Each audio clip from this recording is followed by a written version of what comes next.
La circoncision, la Brit Mila. Unmaltem et bessar orlatrem, behaele ot Brit beni uvenechem. La mitzvah donc d'Akadosh Baruch Hu qui enjoint Abraham de se circoncire, de circoncire ses enfants et sa descendance, ainsi que ses esclaves et toutes les acquisitions de sa maison. Question sur laquelle de nombreux commentateurs se sont penchés. Pourquoi est-ce que, alors qu'Avraham Avinu a accompli toute la Torah avant qu'elle n'ait été donnée, qui aime Avraham Avinu, et kol la Torah kula, kodem shenitna, et même les mitzvot de Rabbanan, afilo aeruve tafshinin, disent nos Chachamim. Pourquoi a-t-il attendu 99 ans pour accomplir la mitzvah de Brit Mila? Alors, le Riva, qui est un des Baalei Tosfot, un de nos grands maîtres français de l'époque du Moyen-Âge, nous explique cette attitude d'Avraham Avinu, d'après la Gemara dans Kiddushin, qui dit « Gadol ha-metzuve verose, yoter mimi she'en metzuve verose ». Celui qui a l'ordre de faire quelque chose, l'ordre de faire une mitzvah est plus grand que celui qui le fait, qui accomplit quelque chose de bien, mais de manière facultative. Et la Brit Mila ne peut être accomplie qu'une seule fois. Donc, il fallait attendre d'avoir l'ordre divin.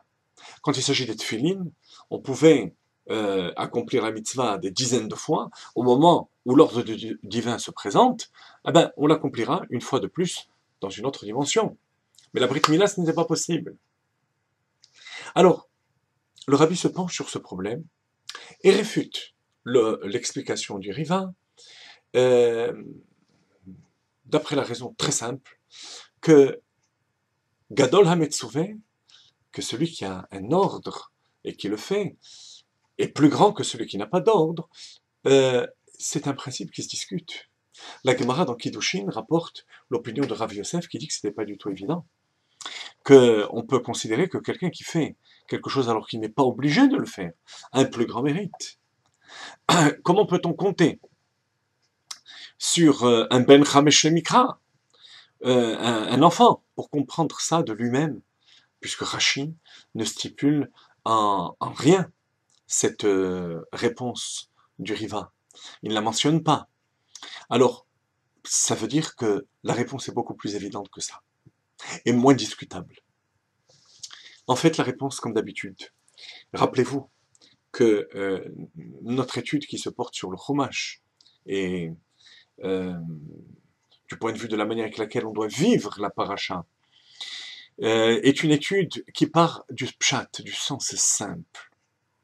Pourquoi Avraham Avinu a-t-il attendu? Tout simplement parce qu'il n'avait pas le droit de se circoncire. Il s'agit là d'une interdiction relative au Noachid. Parmi les 7 mitzvot Noachid, nous avons Ve'ach et dimchem le nafshotechem edrosh dans Parashat Noach. Le sang que vous versez, le sang, les nafshotechem de votre âme, je le réclamerai. Il vous a interdit de le verser. Et la Barashi nous dit, dimchem, votre sang, pourquoi préciser les nafshotechem, votre âme, pour nous dire que même si le sang n'a pas coulé, par exemple quelqu'un qui se suicide en s'étouffant, il a transgressé une mitzvah noachid.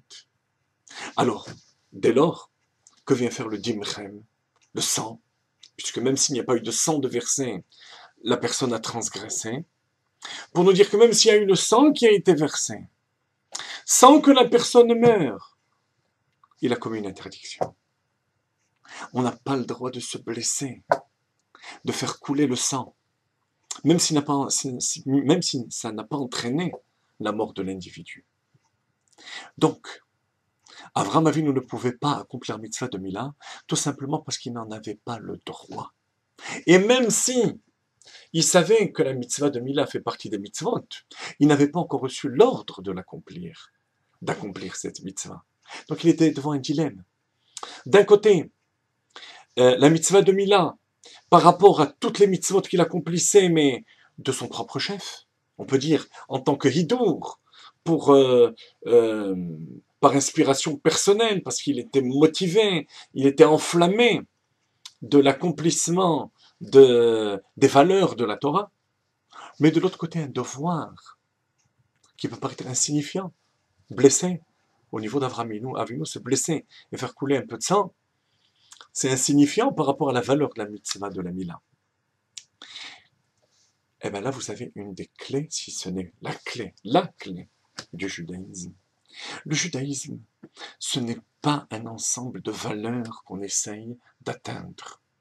Une forme de shlemut, de perfection vers laquelle on essaye de tendre. Ce n'est pas ça.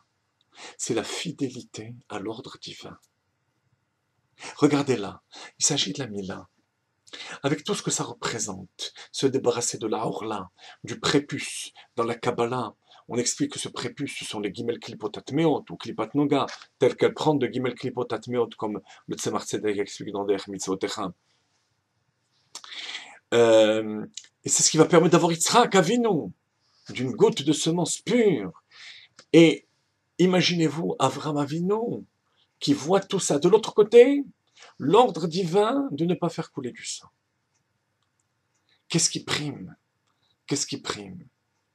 La fidélité à l'ordre d'Akadosh Baruch Hu. Si d'un côté, j'ai mon devoir à accomplir, et de l'autre côté, les plus grands trésors de perfection, ça n'a aucune valeur par rapport à l'accomplissement de la plus petite mitzvah de la Torah.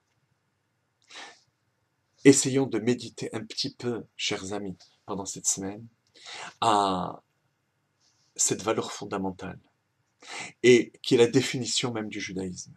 Eved Hashem, on est des serviteurs de Dieu depuis 3300 ans, et plus, puisque ça remonte à Avraham Avinu.